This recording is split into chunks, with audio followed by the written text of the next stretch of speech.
Happy Wealth Wednesday, Sam. I'm so excited to have you here. You were just such a joy to have in the last cohort, and all of your questions and your journey as like a creator, freelancer, and really inventing what it means to think about the future of work, future of income, and the future of creators as investors in themselves and in their financial lives. So I'm so excited to dive in, and I would love to hear first, where are you calling in from? And what are you working on these days? I consider myself a part-time digital nomad. So half the time I'm in my house on the west coast of Canada, which is in Squamish. It's like a small mountain town in between Vancouver and Whistler. So I'm currently home. And then the other half of the year, I'm traveling, being a digital nomad, working from anywhere. So that's typically how I like to live and where I like to be.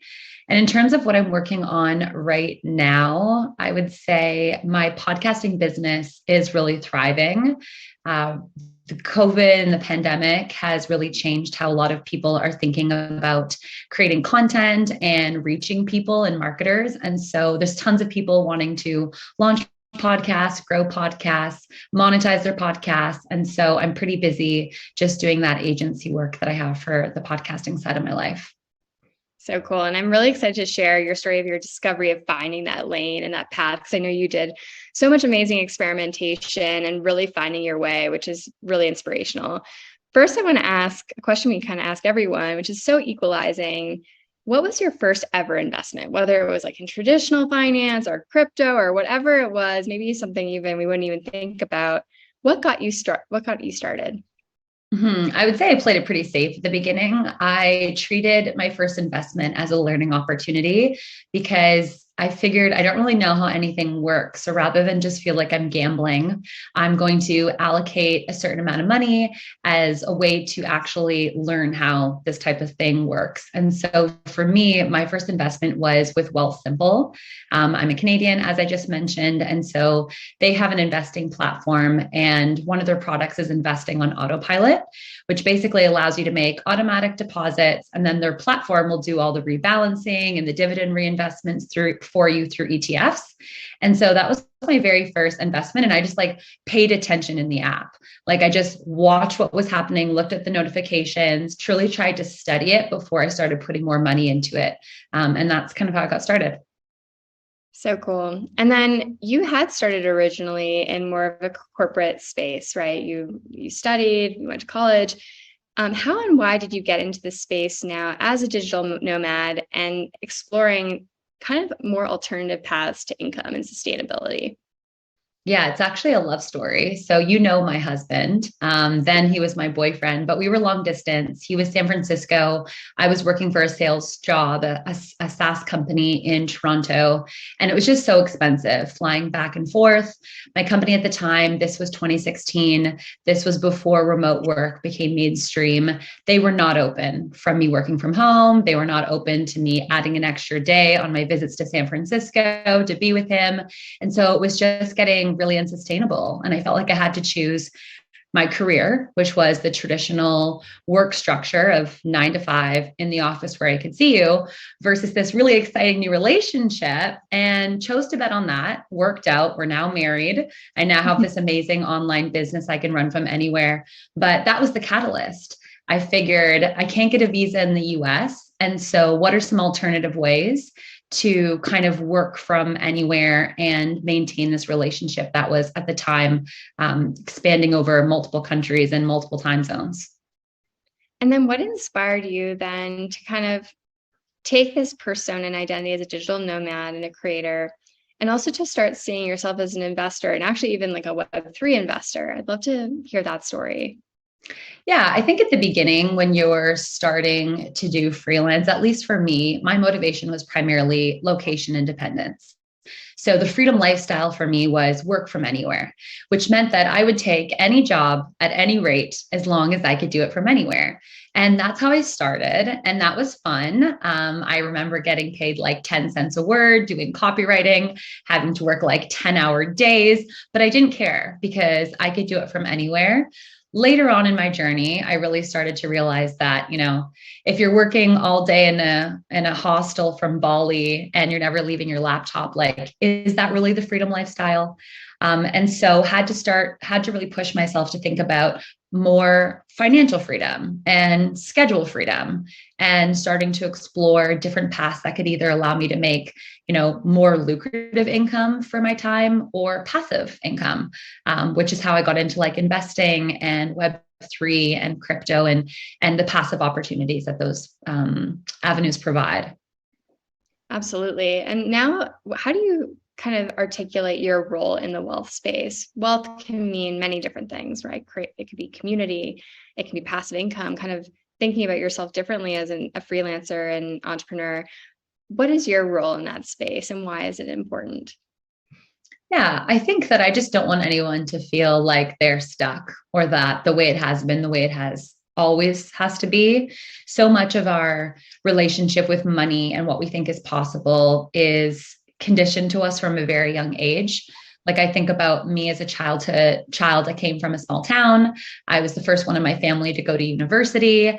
Anything I did exceeded my parents' expectations. And it wasn't really coming from them to push me to like think bigger and to want more for my life. And I really had to go out of my way to seek different sources of inspiration and different models of people who were not that unfamiliar to me, going for more and achieving a lifestyle that I might want to have. And so I see my role helping people think bigger, realize that, there's more than one option to making money and to allocating your time, how you see the difference between work and life. And a lot of that does come down to money, at least in this capitalist society that we live in today. Absolutely.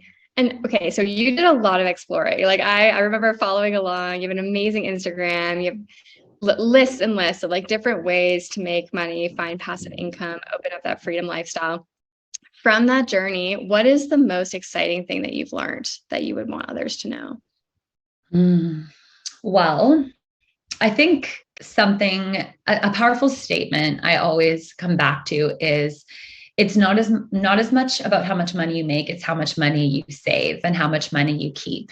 And that, I think, is like a rat race that if you don't figure out soon enough, you're going to just be so busy for the rest of your life and continuously feel like you're not making momentum.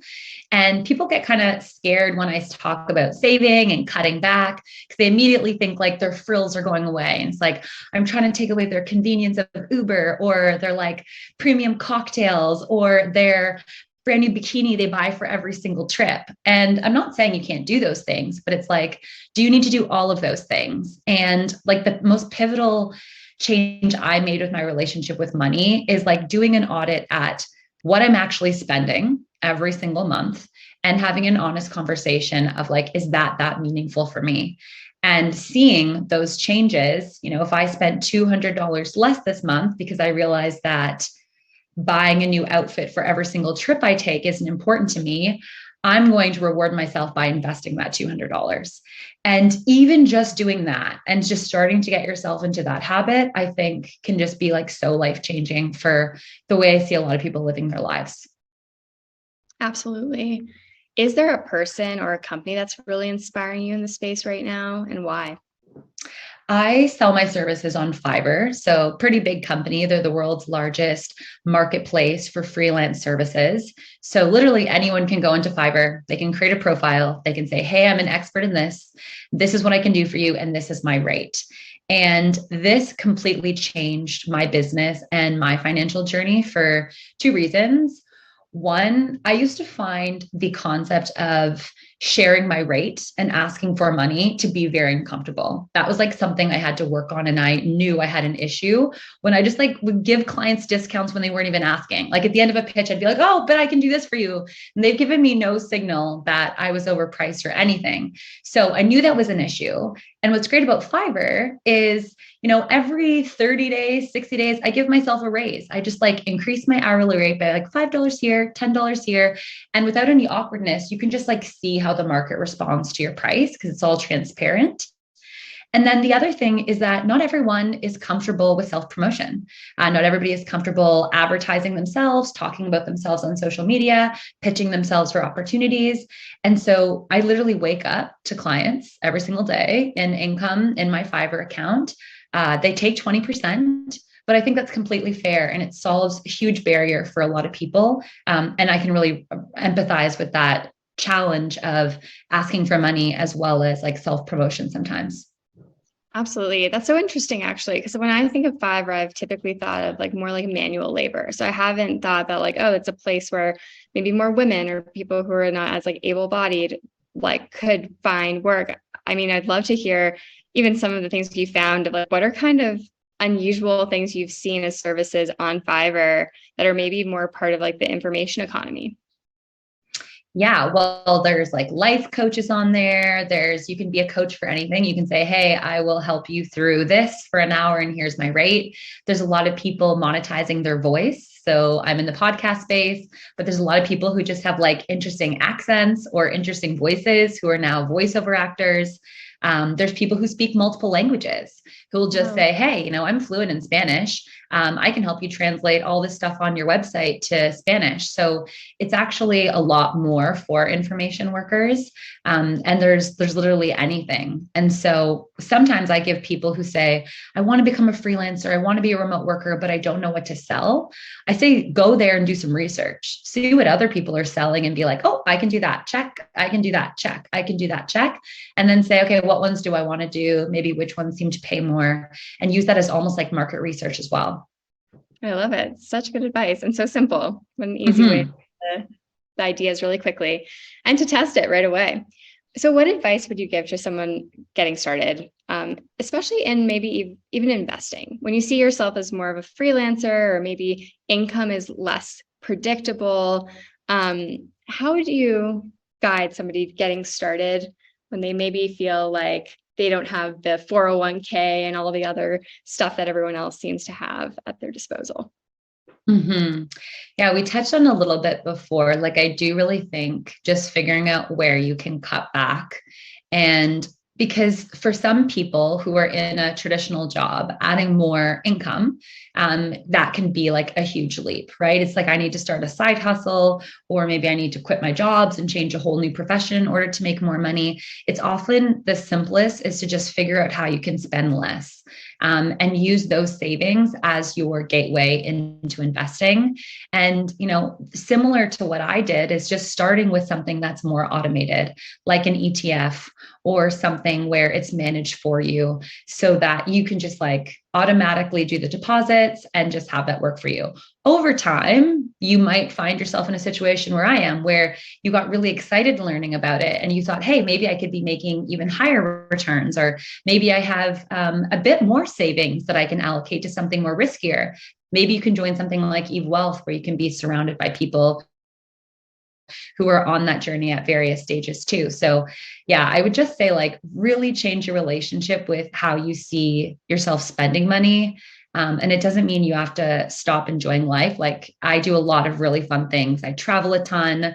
I invest money in sports and experiences. I go to music festivals all the time. I have a great life, but I've just chosen not to spend my money on, restaurants and things because I'm not a foodie, and that was a decision I made. So it's different for everyone, but I feel like that's the most constant, wide sweeping piece of advice I can give. Great advice. Thank you for sharing that. And how can we follow along with you in your journey as a creator and also the podcast and the other projects that you have going on? Yeah, I'm very easy to find on the internet. So you can literally just search my name, Sam Laliberte, in basically any social media platform. But my podcast, The Freedom Lifestyle, is probably my favorite resource to direct people to, and the thing I'm the most proud of. I started it like 4 or 5 years ago, and I haven't been updating it like every single week, but I'll basically do seasons where I'll think of a theme or an important topic, and I'll focus on that for like a series of 10 episodes.